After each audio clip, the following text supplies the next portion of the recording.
Next step is to get your fat situated, and I know it sounds horrible, but that's the reality of it. So you're going to get your olive oil and you're going to pour it into your pan once it's nice and warm, not all of it, a good about half of it.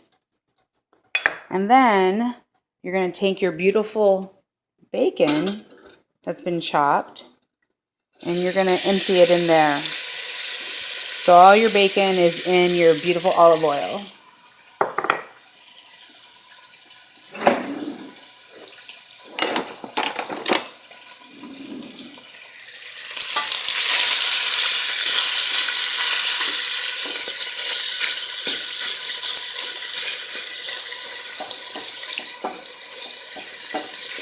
Now you're going to want to separate your bacon so they're not double stacked together and clumped together so they cook evenly. So just use a pair of tongs like I do and separate it a little bit so that way your bacon has equal opportunity in the beautiful olive oil bath.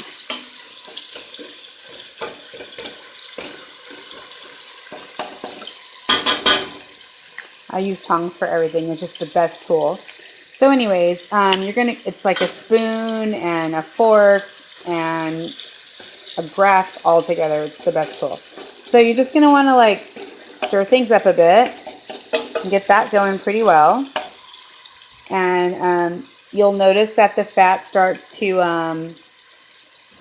become a little bit translucent, and that's what you want it to do. You want the bacon to be nice and charred, and you want the fat to reduce. So you're left with, little morsel crumbles of caramelized, crispy bacon fat, which is exactly what you need before you add your amazing cabbage. Okay, so after about 10 minutes, you're going to get to this point to where the bacon is totally perfect and crispy and brown, but you've got a massive amount of oil. At this point, you are going to have to drain off about a third of this oil into the sink so you don't overly saturate your beautiful cabbage. Okay, so I drained off a lot of the fat. I know there's still some in here, but that's okay. Now you're going to do is you're going to add your beautiful cabbage. Now the cool thing about cabbage is it's going to seem like it's way too much for the pot.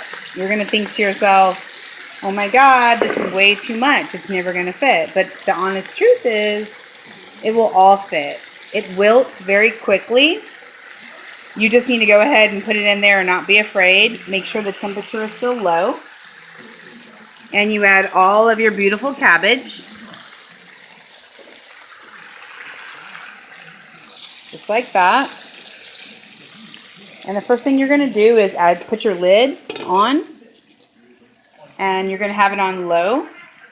And you're just going to let it do its thing for about 5 minutes. Then after 5 minutes, you'll go ahead and you will stir it and turn it down, and we'll add other spices to it, and I'll show you what we do next. But you got to let it chill for a minute and just like break down. Okay, now my cabbage has been on for about 5 minutes and it's been wilting and doing its thing with the olive oil and the beautiful caramelized bacon underneath.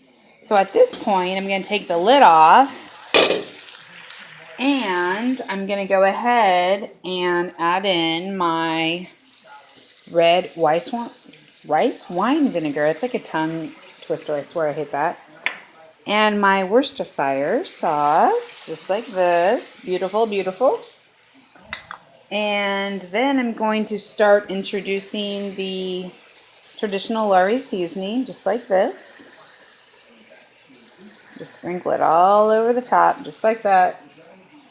And then some of the chili peppers, just like that. Make it real beautiful. Don't mind my lunch, which is a beautiful pork tamale. You have to cook you have to eat while you cook, so to speak. So there's my beautiful concoction. You're just going to have to let that stew and sit and steam a little bit longer. So I'm going to go ahead and put the lid on. Keep it down to a nice low and let it do its thing until it's nice and steamy and ready and everything is married together. That'll probably take about, I don't know, 10 more minutes, 10, 15 more minutes. And it's on low, so you're safe. And we'll come back and check on it. Okay, so here's what you're going to do next. As you realize it's starting to cook down, you're going to get your tongs, my preferred tool, as I told you. And you're going to come in here and you're going to reach under and you're going to spin. Reach under and spin. Don't try to do anything else. Just reach under and spin. When you do this, you're taking everything that's at the bottom that's been caramelized and cooked, and you're bringing it to the top.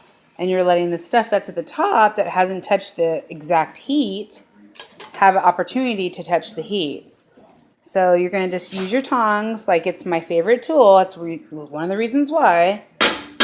Is you're going to reach down and you're going to spin. It's very easy. Scoop down, spin. You don't have to be a pro chef to do this dish. You just have to be intelligent enough to take simple cues, like use your tongs, dig under, turn, and lift. That's all you got to do. Don't feel intimidated. It's an easy dish. You just have to have confidence and follow instructions. So you're going to reach under, you're going to turn, spin. And that's how you're going to get everything that's been caramelized and beautiful and cooking underneath. You're going to get to the top and you're going to get the virgin cabbage that hasn't touched the heat at the bottom. You're going to get that all heated up as well so it's even. That's all you're going to do. Once you get it all like that, then you can start stirring it up a little bit, just like this. And then even at that point, you're going to want to stop, put a clasp on your tongs there, and then you're going to put a lid back on it, because then, in about 10 minutes later, we're going to talk about these other seasonings that we're going to add to it so beautifully.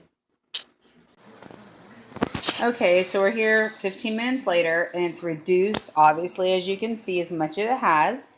And so we're going to add the rest of the things. So a little bit of olive oil, which you're probably thinking, how can we add more fat? But we're going to add a little bit more. Then we're going to finish the original all-time classic, which is Lawry seasoning. And then we're going to put more chili powder, just like that. And then my own traditional spin on it with the turmeric and everything else. So that's it. That's all we're going to do. We're not going to fuss with the cabbage anymore. We're going to use our all-time favorite tool, which is the spoon / tongs / everything. And we're going to stir this all up just like this so everything can be incorporated. The fat that's at the bottom, the bacon juices, beautiful olive oil, all the seasonings, the steam. We're going to use all that as a tool to bring this cabbage to where we want it, which is going to be amazing. Which we'll be able to eat over rice or just plain in a bowl, like however you decide to do it. Like I think it's really good over basmati or jasmine rice. I think it's really, really tasty that way. You can also just eat it by itself. My husband prefers it with a piece of ribeye, but that's his own doing. You don't all have to be carnivores to enjoy this dish. Connie Harris certainly knew how to make this dish for us growing up, and we all ate differently and we all embraced it, and it was one of our favorites. So we're going to enjoy it. So there we go. And we're going to let it steam a little bit longer, and then we'll see the end product.